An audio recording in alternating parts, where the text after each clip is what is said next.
I've been sitting on a piece of hardware sent to me a good 2 months now, and to be honest, I've struggled with what to do with it. I'm speaking, of course, of the ZimaBlade single-board PC. Now, there really isn't anything inherently wrong with it, it's just uninspiring. Sure, it's got a sodium slot for RAM upgrades up to a maximum of 16 gigs, comes with 2 processor options, a dual-core Celeron or a quad-core Celeron, has 32 gigs of built-in storage via eMMC, single 1 gig networking, 4K video output, dual 6 gig SATA ports, and of course the trademark 4X PCIe slot that all ZimaBoards are known for now. But it's by no means cutting edge. The Blade only supports DDR3L RAM, its PCIe slot is still a Gen 2 interface like the ZimaBoard, and it's just kitschy. Everything from its unoriginal artwork, very reminiscent of the Netflix show Love, Death, and Robots, big fan by the way, to the marketing material inside, which I will now read to you because it's absurd. We forged the ZimaBlade to be the starter single-board server for those who dare to be outlaws of this capitalism-rich and extractivism-rich digital era. Something better suited for the broader cyber native. Powerful yet inexpensive, handy yet astute, tiny yet versatile. I'm not entirely certain how much of an outlaw one can be in our capitalism-rich society if you purchased a ZimaBlade for $119 from their website. Kind of feels more like you are a willing participant, but I digress. A big problem with the ZimaBlade is that it just feels like a product in search of a purpose. To start off, it feels like it's having an identity crisis of sorts. To me, it looks like a Sony Walkman with the PCIe slot on top reminiscent of the buttons, and the odd line art being more like the window to a cassette tape.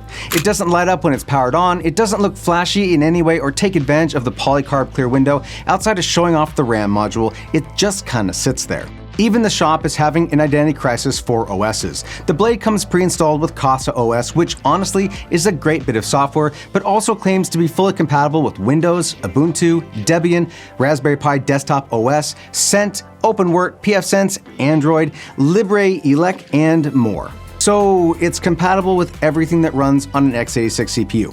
Got it. I do take issue with its compatibility with pfSense or OpenWrt. Sure, it'll run pfSense or OpenWrt, but considering it only has a single 1 gig NIC on board, you really can't effectively use it as a firewall.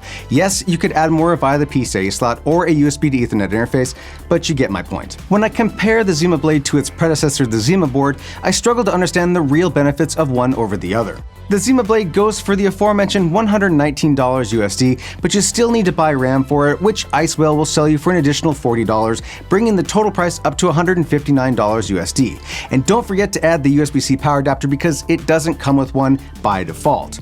Grand total just to get out the door with a functional ZimaBlade comes to $175 US. Now, there is currently a promotion going on that drops the price down to $139, at least for the time being.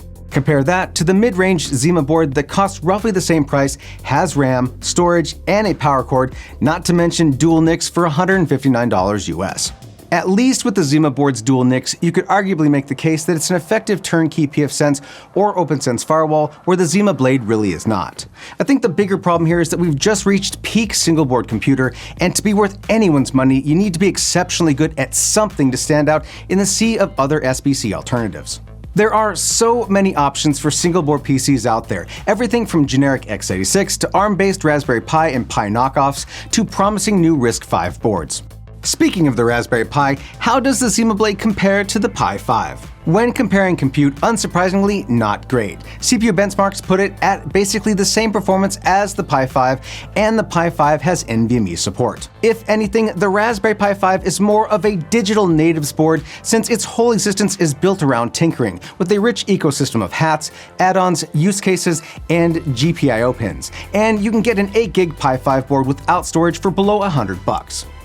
There is one saving grace for the ZimaBlade, and that's CasaOS. If you set your hardware expectations lower and focus on the software as the component that raises the value, then the ZimaBlade as a platform for containers and experimenting with other Docker apps becomes a little bit more worth its while. Yes, you can download and install CasaOS on something else too and get the exact same features, but the ZimaBlade has it installed and ready to go, making it more of a turnkey option.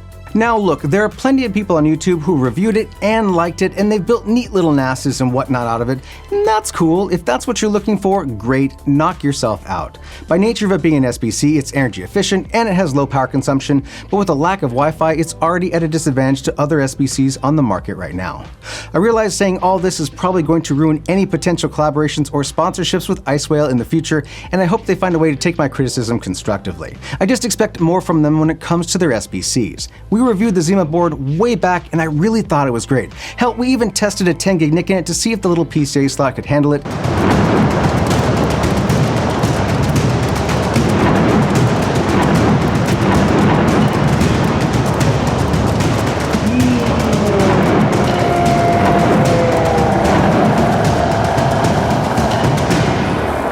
Spoiler alert, it couldn't, but what it could do was inspire me to try in the first place, and that unfortunately isn't something that the ZimaBlade is capable of doing. And that, friends, will do it for this video. If you liked it, throw us a sub and a like, and if you have a beef with anything I've said here, let me know in the comments below. Special thank you to our YouTube members. You guys help keep the lights on, and we thank you for it. If you'd like to help support the channel, consider becoming a member or buy some of our swag. It all helps us keep making these videos. And now that you've finished watching this video, how about checking out this playlist over here of other great home lab and self-hosting videos we've done in the past. If you're looking for your next great home lab idea, we can help.